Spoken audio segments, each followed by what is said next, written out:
ఇలాంటి వారు జీవితాంతం కంలోనే ఉంటారు మరి.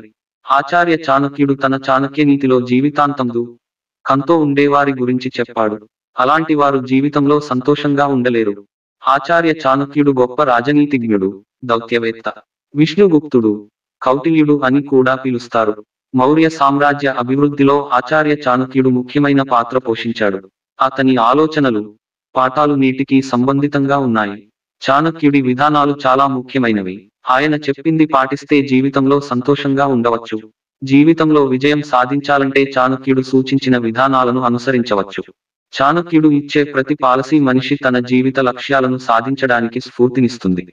ఈ విషయాలను దృష్టిలో ఉంచుకుంటే అనేక రకాల సమస్యల నుండి మిమ్మల్ని రక్షించుకోవచ్చు. నేటికి ప్రజలు చాణక్య నీతిని అనుసరించడానికి కారణం ఇదే. ఆచార్య చాణక్యుడు తన నీతి శాస్త్రంలో జీవితాంతం సంతోషంగా ఉండని వ్యక్తుల గురించి మాట్లాడాడు. ఈ వ్యక్తులు ఎల్లప్పుడూ కంలోనే ఉంటారు. వీరు చాణక్యనీతి ప్రకారం ఎప్పుడూ చింతిస్తూ, విచారంగా ఉండేవారు. వారు జీవితంలో ఎప్పటికీ పురోగతి సాధించలేరు. పనికిరాని కొడుకు. ఆచార్య చాణక్య ప్రకారం పనికిరాని కొడుకు లేదా కుమార్తె ఉన్న తల్లిదండ్రులు విచారంగా, కలత చెందుతారు. సమాజంలో ఎప్పుడూ తల వంచుకుని నడవాల్సి ఉంటుంది. అంతేకాదు జీవితాంతం తమ పిల్లల గురించి ఆందోళన చెందాల్సి వస్తుంది. తల్లిదండ్రులు కూడా వారి జీవితాంతం తమ పిల్లల దుష్ప్రవర్తన పట్ల అసంతృప్తిగా ఉంటారు. అలాంటి వ్యక్తులు జీవితంలో ఎప్పటికీ ముందుకు సాగలేరు. అప్పులు ఉన్నవారు.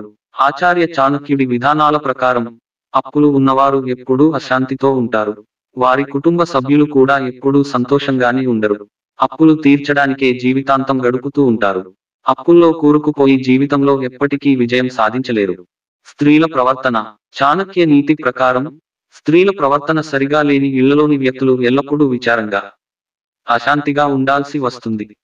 ఆ ఇంటి వాళ్ళు సమాజంలో ఎప్పుడూ తల వంచుకుని నడవాల్సిందే. జీవితాంతం పరువు నష్టం ఎదుర్కొంటారు. అలాంటి ఇళ్లలోని వ్యక్తులు ఎప్పుడూ సంతోషంగా ఉండలేరు. అబద్ధాలు చెప్పే స్త్రీ. చాణక్య నీతిలో అబద్ధాలు చెప్పే స్త్రీలను పెళ్లి చేసుకోకూడదని చెప్పబడింది. క్రమం తప్పకుండా అబద్ధం చెప్పే స్త్రీ తన భర్తకు వ్యతిరేకంగా కూడా దీనిని ఉపయోగిస్తుంది. అలాంటి మహిళలు కుటుంబాన్ని విచ్ఛిన్నం చేయడానికి కూడా ధైర్యం చేస్తారని చాణక్యుడు చెప్పాడు. పురుషుడు అలాంటి స్త్రీని ఎన్నటికీ వివాహం చేసుకోకూడదు. నమ్మక ద్రోహం చేసే వ్యక్తి. తన కుటుంబానికి ద్రోహం చేసే స్త్రీని ఎప్పుడూ నమ్మకూడదు. ఆమె తన భర్తకు కూడా నమ్మక ద్రోహం చేయవచ్చు. నమ్మక ద్రోహిని పెళ్లి చేసుకోవద్దని చాణక్యుడు సలహా ఇస్తాడు.